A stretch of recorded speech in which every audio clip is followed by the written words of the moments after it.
Today समाचार में स्वागत है। हम अंजलि समाचार शुरू करी।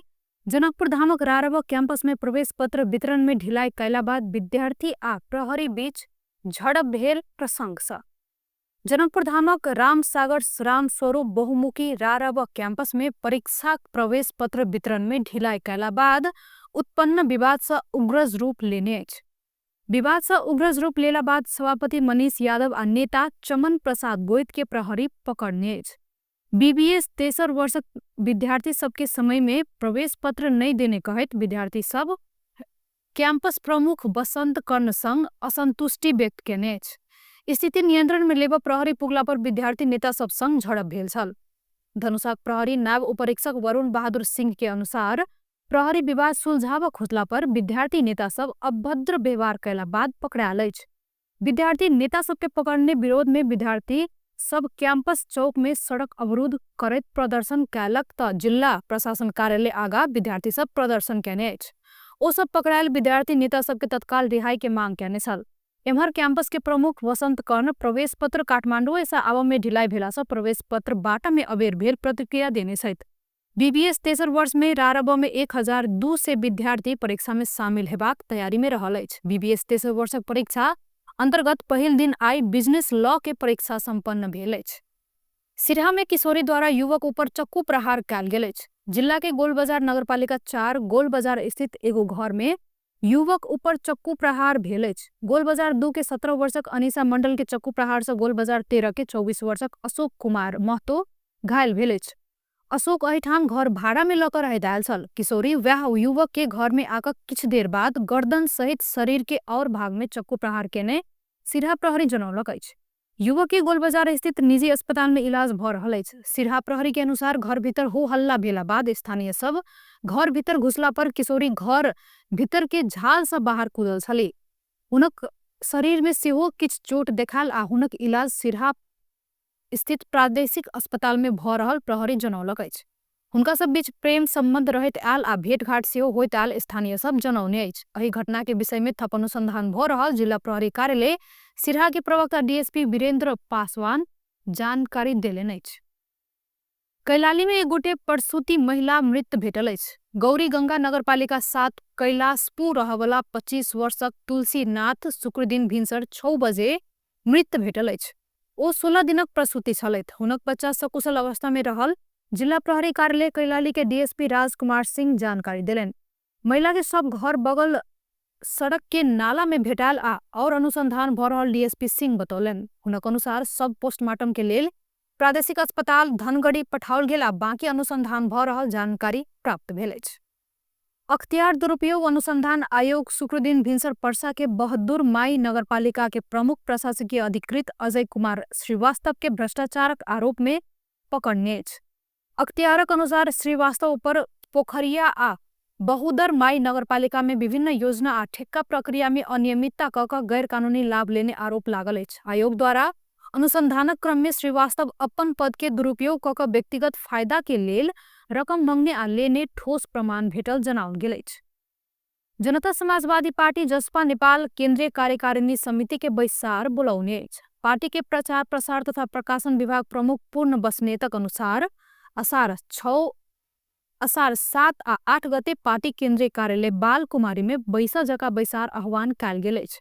बैसार वर्तमान राजनीतिक परिस्थिति आ पार्टी के संगठनात्मक समीक्षा तथा भावी कार्य योजना लगायत के विषय सब में केंद्रित हेबाक ओ जनौलक अछि। भौतिक पूर्वाधार तथा यातायात मंत्री देवेंद्र दाहाल धनुषा सिरहा जोड़ाय वाला कमला नदी के नया पुल निर्माण करबाक प्रक्रिया आगा बढ़ेबाक बतौने छथि। राष्ट्रीय सभाक बैसार में मंत्रालय संग संबंधित मौखिक प्रश्नक जवाब दैत ओ कमला नदी में नया पुल निर्माणक लेल ठेक्का प्रक्रिया शुरू करबाक बतौलनि। मधेशक लाइफलाइन मानल जाय वाला हुलाकी सड़क अंतर्गत कमला पुल निर्माणक जिम्मेवारी पौने कंपनी लुम्बिनी बिल्डर्स संघ के ठेक्का प्रक्रिया तोड़ कर नया ठेक्का प्रक्रिया शुरू करबाक तैयारी भेल ओ कहलनि। समय में निर्माण नहीं भेल तही से आब नया निर्माण कंपनी के जिम्मा देबाक आ नया मूल्यांकन क कहुनाओ क पुल निर्माण हेबाक फास्ट ट्रैक से आगा बढ़बाक ओ जिक्र केलनि।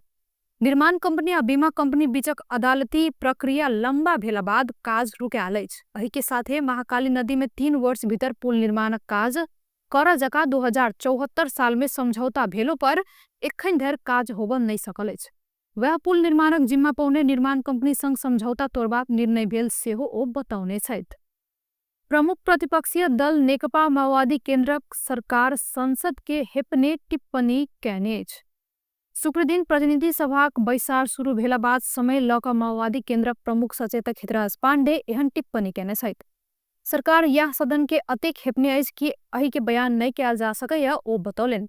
बेर बेर सदन के कार्यसूची अयबाक आ कार्यसूची में आयल विषय हटौने ओ जनौलनि। संसद में जारी रहल अवरोध हटाबऽ सरकार चाइक नहीं देखौने हुनक आरोप रहल अछि।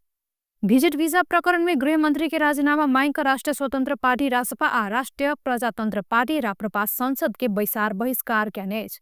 बीतल दिन सब में सेहो रासपा सांसद सब वेल घेर कऽ बैसल छलथि। शुक्र दिन रासपा सांसद सब सेहो सदन के काज कार्यवाही बहिष्कार कयने छथि। राप्रपा सांसद सब एहि सँ पहिने सँ सदन के काज कार्यवाही बहिष्कार करैत आयल अछि। विजिट वीजा प्रकरण में संसदीय छानबीन समिति होबऽ परबाक आ उच्च स्तरीय न्यायिक छानबीन आयोग गठन होबऽ परबाक मांग रखैत आयल अछि। सरदर 15 दिन आगा प्रवेश केने मनसूनी फैलऽ में समय लागल अछि। जल तथा मौसम विज्ञान विभाग शुक्र दिन बुलेटिन जारी करैत 23 दिन में देश पर मनसूनी विस्तार भेल बतौलनि अछि। एहि वर्षक मनसूनी प्रणाली शुक्र दिन जेठ 6 गते सन 2025 जून 20 तारीख के दिन देश पर फैलल अछि। नेपाल में एहि वर्षक मनसून जेठ 15 गते सन 2025 में 29 तारीख देशक पूर्वी भूभाग से प्रवेश कऽ कऽ कोशी प्रदेश के अधिकांश भूभाग में विस्तार भेला पर 2082 दो 29 गते मधेश बागमती गंडकी किछु भाग आ लुम्बिनी प्रदेशक पूर्वी क्षेत्रक किछु भूभाग धरि विस्तार भेल विभाग बुलेटिन मार्फत जानकारी करौलनि। नेपाल में मनसूनी साधारणतया जून 13 तारीख में देशक पूर्वी भूभाग से प्रवेश कऽ कऽ एक हफ्ता भीतर विस्तार होइत अछि। एहि वर्ष मनसून सरदर समय से 15 दिन जल्दिए नेपाल प्रवेश कयने अछि। टुडे समाचार में आब आर्थिक समाचार।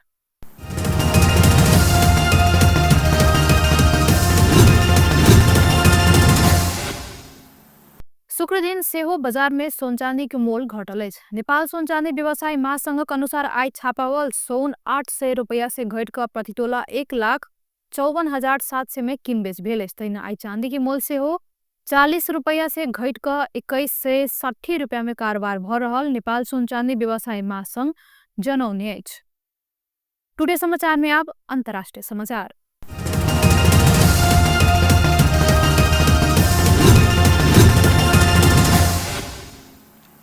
राहत सामग्री वितरण केंद्र सब लग में इजरायली सेना द्वारा कयल गेल गोलाबारी में कमती में 23 गोटे के मृत्यु भेल गाजा के स्वास्थ्य अधिकारी सब बतौने अछि। राहत सामग्री के लेबऽ पैलेस्टाइनी सब लगभग हरेक दिन इजरायली आक्रमण में मरल गाजा के अधिकारी सब बतौलनि। एखनक घटना ऊपर इजरायली सेना द्वारा कोनो आधिकारिक बयान नहीं देल गेल अछि। एहि सँ पहिनहु इजरायली सेना चेतावनी के लेल मात्र गोली चलेबाक बताओल गेल अछि।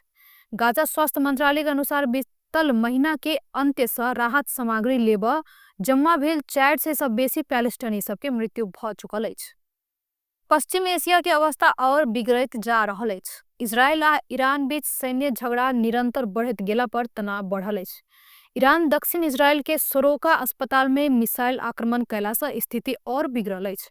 आब अयातोल्लाह खामेनी जिंदा नहीं रहत कहि कऽ इजरायल द्वारा ईरान में खुलेआम धमकी देल गेल अछि। एहि बीच अमेरिकी राष्ट्रपति डोनाल्ड ट्रंप ऊपर आक्रमण कयल जेबाक कि नहीं कयल जेबाक बारे 2 हफ्ता भीतर निर्णय लेबाक बतौने छथि।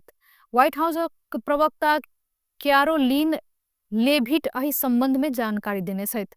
कतेको दिन से ट्रंप अमेरिकी सेना के ईरानी परमाणु केंद्र सब में आक्रमण के आदेश देबाक संभावना बारे सोचा विचार कयने छलथि। इजरायल ईरान ऊपर आक्रमण शुरू कयला बाद बीतल शुक्र दिन ईरान अमेरिकी अधिकारी सब संग परमाणु वार्ता सँ बहराल छल। व्यस्त टुडे समाचार एखन के लेल एतबे। पुनः से दोसर समाचार लऽ कऽ उपस्थित हेबेटा करब। ता धरि के लेल देखैत रही टीवी टुडे जनकपुर। नमस्कार।